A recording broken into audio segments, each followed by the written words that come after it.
Assalamualaikum warahmatullahi wabarakatuh. Bismillahirrahmanirrahim. Alladzi nazzala al-furqana ala 'abdihi liyakuna lil 'alamin nadhira. Allahumma shalli wa sallim ala sayyidina maulana Muhammad wa ala alihi wa sahbihi asma'in, amma ba'du. Al-Mukarram sedanten keluarga besar Kiai Haji Hamid bin Abdullah bin Umar, wabil khusus paman kawula Kiai Haji Idris, ingkang kula hormati Kiai Haji Agus Ali Masyuri, Gus Zofur, Gus Sipul sedanten mawon ingkang kula hormati para hadirin. Ini nanti mungkin ada 3 audisi yang diperlombakan Mbak Idris. Mungkin Gus Zofur, saya, Gus Ali. Nanti yang menang yang terakhir, karena mikir sing iso ngalahno piye.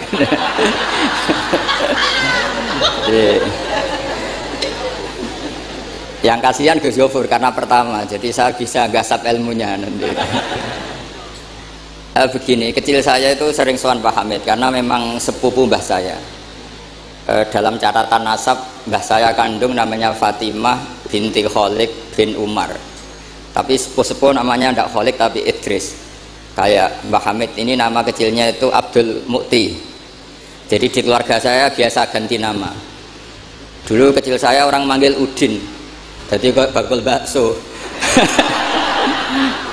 Lama-lama setelah agak-agak alim tuh Bamun manggil saya itu Baha'uwah dulu. Saya pernah diganti Bamun Baha'uwah. Lama-lama mungkin terlalu sakral, terus tengah-tengah itu Baha'udin. Begini, dulu saya pernah cita-cita jadi wali karena punya penambah wali. Karena kecil saya itu sering dijak sowan Pak Hamid. Setelah agak besar kok prosedurnya kok agak sulit gitu. Terus jadi tidak ingin ya. Tapi tadi kata Gus Zofur, sementing pernah nempati tempat yang dipakai wali. Tempat ini pernah dipakai Pak Hamid. Insya Allah nasib kita kayak Nabi siapa? Zakaria. Karena takbirnya hunalika, di tempat itu. Begini, jadi saya akhirnya nekuni ilmu itu di sarang. Yang jelas begini, sebelum hadirin tahu banyak, tradisi keluarga saya itu menghafal Quran. Dulu bapak saya Kiai Haji Nur Salim Al-Hafidh setiap kesini itu diminta Pak Hamid baca Quran di kamarnya. Jadi bapak saya itu kecelok ponaan mantu. Saya dengan Mbah Hamid itu nasibnya sama. Jadi Mbah Umar itu punya istri namanya Maimunah, itu mbak kandungnya Mbah Bedowi. Sama seperti Mas Arwani, semua yang di sini itu keluarga semua, keluarga Lasem. Tapi kesini tidak penjajah karena Mbah Kusairi ya sudah di sini. Tidak kok terjun bebas, tidak ada yang bawa itu. Saya teruskan, nah, cita-cita kecil saya itu ingin jadi wali. Lama-lama kok syaratnya itu repot, karena idola saya itu Pak Hamid Pasuruan, kebetulan wali yang jalur sulit. Kalau wali jalur jadab itu gampang, ibu-ibu rada aneh-aneh itu clear sudah. Itu lebih gampang ya. Itu. Tapi Mbah Hamid ini kan ma'ruf bil ilmi karena beliau pernah ngaji di Mbah Khalil Harun di Kasingan, tapi gak lama. Yang paling lama di Mbah Dimyati Termas. Beliau lama sekali ngaji di Mbah Dimyati Termas, bareng Mbah Limaksum, bareng Mbah saya, Mbah Sidik, terus bareng banyak. Kita tahu Mbah Dimyati Termas adalah adik kandung Kiai Mahfud At-Turmusi. Kiai Mahfud bin Abdullah bin Abdul Manan. Abdul Manan ini adalah awaluman lazama min ahli Jawa mulazamah di Sayyid Az-Zabidi Sahibul Ithaf yang mengarang kitab Ithafus Sadat Al-Muttaqin. Itu murid mulazimnya itu orang Jawa namanya Abdul Manan. Terus beliau punya anak namanya Abdullah, punya anak Mbah Mahfud yang pada akhirnya jadi gurunya Mbah Hasyim Asy'ari. Mbah Mahfud ketika di Jawa, memang cerita wali itu syaratnya harus cerita grup. Ada grup WA wali itu ada, mulai dulu itu ada. Jadi wali itu syaratnya harus punya grup. Karena untuk legalitas wali itu harus disahkan wali. Nggak boleh wali diangkat menteri agama, Gus ya. Nggak boleh kan? Nggak boleh, kata beliau nggak boleh wali diangkat menteri agama. Yang ngangkat harus ketua wali. Ini Gus Ali seneng kalau nggak boleh. Jadi harus punya grup. Kenapa harus punya grup? Karena syarat kebenaran itu harus disepakati, harus konsensus bena ahlil haq. Kalau NU menamakan ahwa ahlul halli wal aqdi. Kenapa demikian? Ada standarnya. Dulu Kiai Hamid itu ma'ruf ngaji Badim itu malah kitab Jamul Jami', kitab paling ruwet. Makanya alhamdulillah nggak banyak peminatnya. Karena sesuatu yang ruwet nggak perlu diteruskan. Jamul Jami' itu kitab yang saya dulu pernah ngaji Mbah Mun, abahnya Gus Zofur itu khatam. Itu ngaji itu lama sekali karena memang nggak bisa cepet-cepet karena memang harus mikir. Setelah saya ngaji Jamul Jami', ngaji Lubil Usul, karena Kiai Mahfud itu al-usuli. Nah ini kaitannya dengan kewalian Mbah Hamid. Nanti kamu bisa daftar lewat jalur ini, jalur saya ini nanti. Kitab Usul Fikih adalah sebetulnya kitab yang memudahkan kita jadi wali. Meskipun pelajarannya susahnya minta ampun. Kenapa demikian? Karena Usul Fikih itu yang memberi ruang bahwa qutbu hadaddin adalah al-istildad bil mubahat. Pada akhirnya poros utama agama ini adalah orang-orang soleh itu nikmati ma'abahahuwa, sesuatu yang dibolehkan Allah Subhanahu wa ta'ala. Saya dulu ya janggal, Mbah Mun itu kalau ketemu bapak saya itu ya guyon terus. Kiai Hamid di Lasem sama Singat kalau ketemu keluarganya sering guyon di ruang tengah itu di Pondok Fakhriyah. Karena mbah saya itu sepupu beliau. Dulu saya janggal, sampai Mondok Sarang ya semua ulama kalau ketemu pasti guyon. Ternyata apa? Memang menurut pandangan usul fikih hukum mubah itu tidak ada. Kenapa tidak ada? Karena mubah itu maknanya bisa dilakukan, bisa ditinggalkan. Padahal dengan melakukan mubah seseorang pasti meninggalkan keharaman. Watarkul haram wajib, padahal meninggalkan barang haram itu wajib. Makanya rata-rata pondok-pondok salaf itu jarang santrinya diharamkan rokok, ngopi. Karena kalau kangkang itu ngopi terus rokokan dangak-dangak, itu artinya kan nikmati suasana pondok. Kayak apa kalau itu di bar itu, di kafe. Jadi itu bukan ngopi, itu tarkul haram. Nah, ini saya mohon yang kangkang kecil-kecil jadi wali lewat itu saja.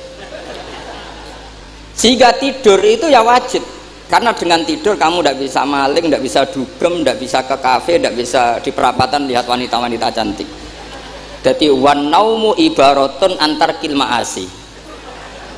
Itu cara pandang usul fikih. Sehingga dengan cara pandang seperti ini Allah ngendikan wa min ayatihi manamukum billaili wan nahar. Termasuk ayatnya Allah adalah kamu tidur baik malam maupun siang dan baik subuh. Jadi cara pandang adalah al-manam itu tarkul ma'asi. Sehingga orang-orang usul fikih, makanya ketika Mbah Hamid terkenal wali, kemudian setelah saya besar tahu bahwa orang alim sampai bisa menerjemahkan menazamkan sulam taufik macam-macam lah. Yang saya kenang adalah saya ini itu saya tak matur Mbak Idris itu pernah Pak Alik saya ini apal diba, apal berjanji, apal burda. Itu juga karena mbah saya kandung namanya Mbak Fatimah. Cung, Kak Hamid itu jadi wali, itu mergo apal burda, apal diba. Karena saya masih ingin jadi wali, saya hafalkan. Akhirnya saya hafal. Saya tidak tahu ini kalau Gus Aziz ini hafal apa enggak. Padahal sarannya mantunya orang Islam harus hafal Gus. Ini kan. Jadi saya ini akhirnya saya hafal, sampai sekarang hafal. Tapi tidak untuk pidato, ya hafal saja. Kalau Pak Said Akil Sirat hafal terus ngendikan terus kalau pidato. Katanya kalau nggak hafal nggak NU katanya. Begini, saya ini termasuk pengagum wali-wali alim. Mimbenihim tentu Mbah Hamid.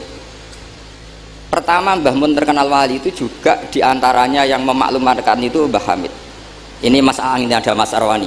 Ketika Pak D. Taifur sama Mbah Hamid sama keluarga, beliau memutuskan sudah saya hanya sama keluarga. Ketika ada tamu dilihat sama Pak D. Taifur, itu siapa? Itu Gus Mun. Mbah Hamid spontan ngindikan rojulun alimun waliwah. Semenjak itu orang Mbah Hamid spontan ngomentari Mbah Mun rojulun alimun wali. Semenjak itu orang ya sama lah seperti Pak Hamid dulu, mungkin sudah wali, tapi maklumatnya ketika Habib Ja'far bin Syekhon memaklumatkan bahwa akan datang seorang wali, terus yang datang ngaji yaitu Kiai Hamid. Nah ini nunggu pengumuman berikutnya. Tapi tadi Gus Gofur sudah mengumumkan Gus Ali datang, ini juga wali ya ini.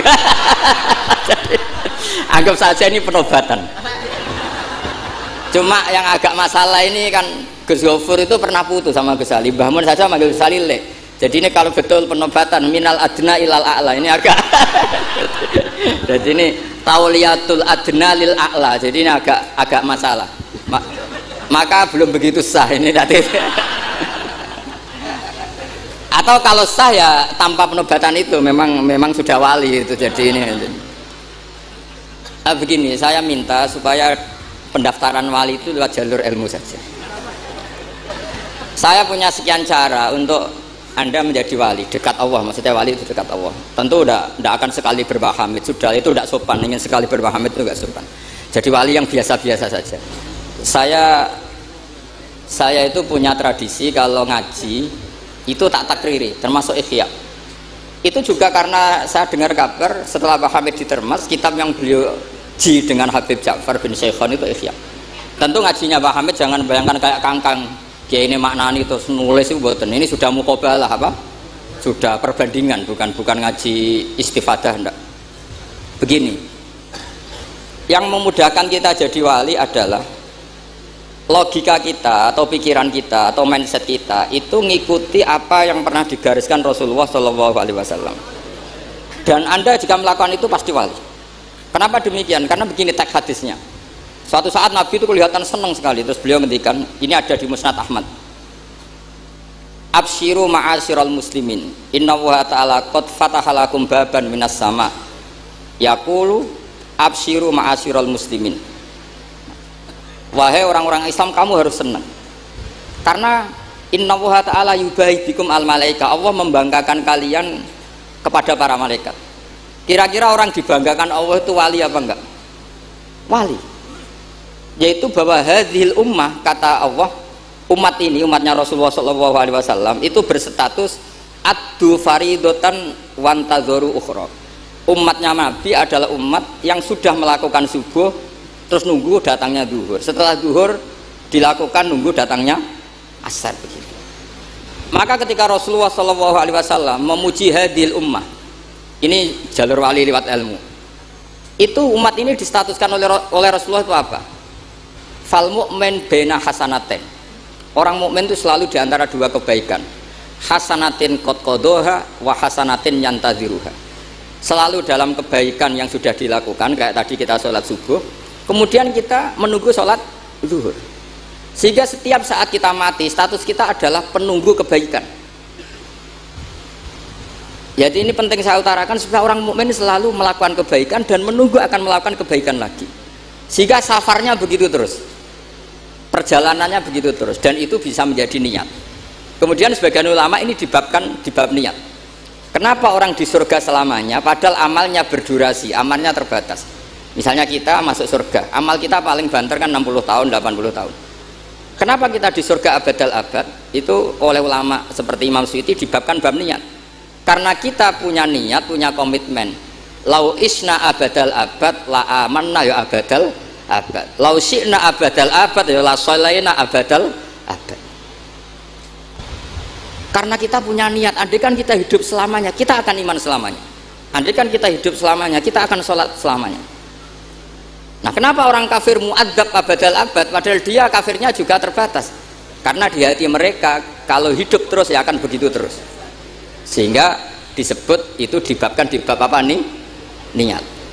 Nah, orang mukmin barokahnya ada istafet tadi, habis subuh ingin asar, duhur ingin asar. Selalu perjalanannya dari estafet melakukan kebaikan menuju estafet kebaikan yang lain. Makanya orang mukmin kata Rasulullah SAW, fal mukmin bena hasanaten, yaitu hasanatin qad qadaha wa hasanatin yantaziruha. Sehingga saya mohon sekali kalau jenengan sedang melakukan kebaikan harus langsung punya niat kebaikan yang lain, kebaikan yang lain. Makanya saya tetap berharap suatu saat setelah Pak Hamid akan lahir wali baru, lahir wali. ngenteni terus. Ora kudu kasil saiki, ngenteni wae ben terus. Karena kalau kasil saiki malah ndak nganti ngenteni. Saya itu pernah kalah debat sama santri seumur-umur itu satu. Gus, jenengan sama saya itu masuknya surga cepat saya kan. Kenapa? Kata Rasulullah, man salaka thariqan yaltamisu fihi ilman sahalallahu lahu thariqan ilal jannah. Itu yang masuk surga itu yang masih mencari-cari. Kalau jenengan sudah ketemu itu enggak masuk hadis itu. Wah, kurang ajar betul itu orang itu. Jadi itu syaratnya harus masih mencari cari. Kalau sudah ketemu itu enggak masuk hadis itu karena sudah ada yaltamisu fihi ilman. Ini saya ijazahkan kepada Gus-Gus yang muda. Saya ijazahi Mbak Idris nggak berani. Saya ijazahkan ini sama Gus Aziz. Mbah Hamid dulu masyhurnya itu supaya orang-orang tua ini yaltamisu fi ilman. Itu yang orang-orang sepuh itu kalau sowan beliau disuruh ngapalkan Quran. Ada yang 2 tahun mati, 4 tahun mati. Sementing kata beliau, kata Mbah Hamid sini, sementing kowe nuju golek ilmu itu. Termasuk Pak De Bukhari yang orang Lasem itu juga ngapalkan Quran. Ada yang 6 juz mati, 9 juz. Karena Mbah Hamid ingin semua orang itu yaltamisu fihi ilman, bahwa dalam kehidupan ini mencari-cari apa? Ilmu. Meskipun beliau tahu secara teori nggak sampai umurnya. Makanya kalau suwun yang sepuh-sepuh ini juga terus daftar wali nanti terus belajar. Tapi jangan buku yang menyesatkan. Nah, kenapa begitu? Karena ulama dulu tuh ingin semua orang itu melakukan hasanatin qad qadha wa hasanatin yang tadziru. Tapi Rasulullah karena tahu kalau orang terlalu kepedean itu masalah. Terus Nabi juga ngendikan wal mu'min baina makhafaten. Orang mukmin dalam ketakutan dua. Yaitu baina ajalin qad madha la yadri ma wallahu qadin fihi, ma wallahu saniun fihi. Wa baina ajalin qad baqiya la yadri ma wallahu qadin fihi. Itu betapa Rasulullah itu jami'ul kalim. Orang yang kalau ngendikan itu mudah difahami. Tapi kamu jangan selalu gembira, kamu itu punya 2 ketakutan, dihimpit 2 ketakutan, yaitu ketakutan masa lalu kamu, yang kamu tidak tahu Allah akan memperlakukan kamu kayak apa, dan ajal yang akan datang, kamu juga gak pernah tahu nanti kamu diperlakukan Allah kayak apa. Makanya terus ulama-ulama kalau ngarang itu biasanya dibabkan kitabul khaufi war roja. Jadi rojaknya karena al mu'min baina hasanatin, yaitu hasanatin qad qadha wa hasanatin yantaziruha.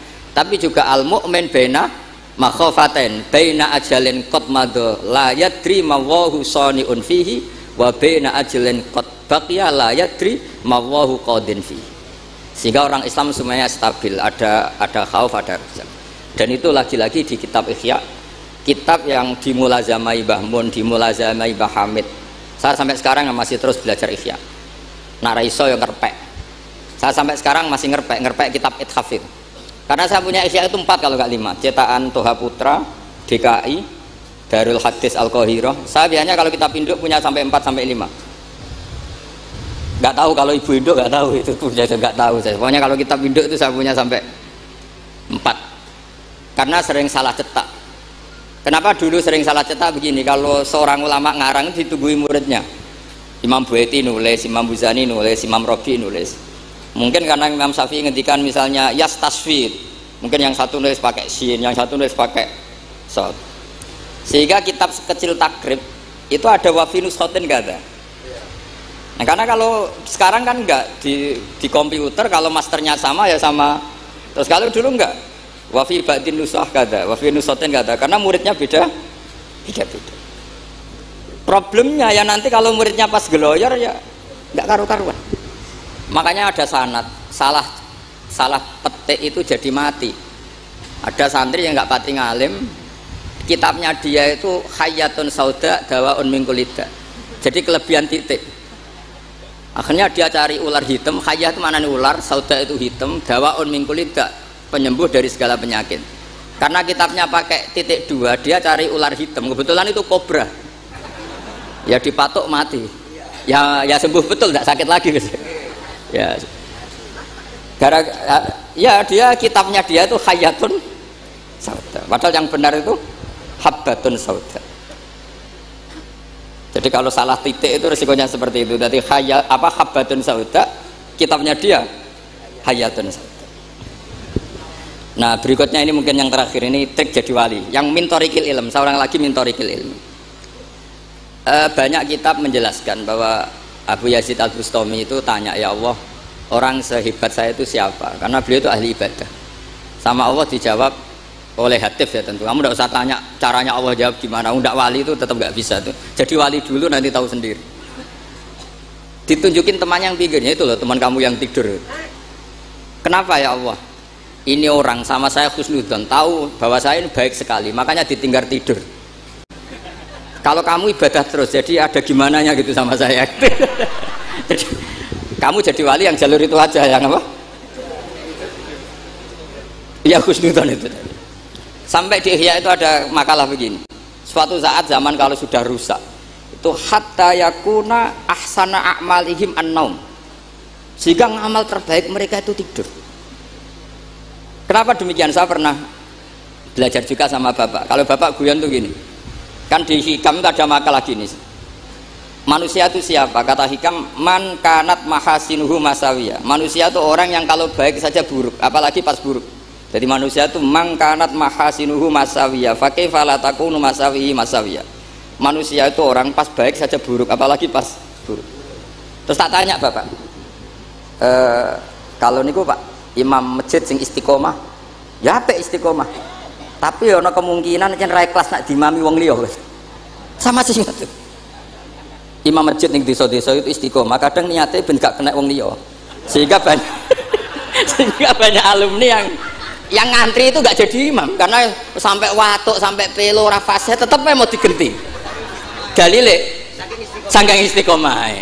Tapi kita kan tidak tahu mereka dididah wong liya apa enggak kan tidak pernah tahu. Jadi manusia itu mangkanat mahasinuhu masawiyah fa kaifa la takunu masawihi masawiyah. Nah begitu juga misalnya orang alim, saya ini kata orang banyak itu alim, baik kan?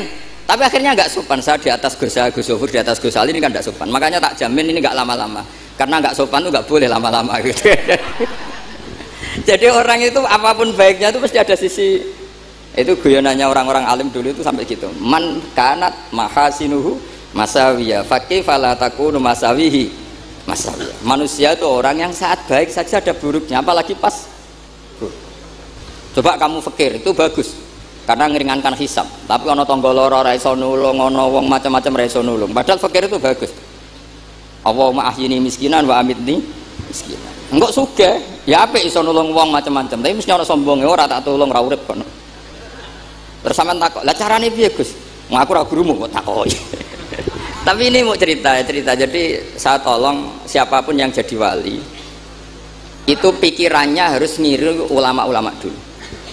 Ini yang terakhir bapak dapat ijazah dari Pak Hamid itu gini, kalau mau ngaji atau baca apa, ya Allah saya niat kayak niatnya Syekh Abdul Qadir apa?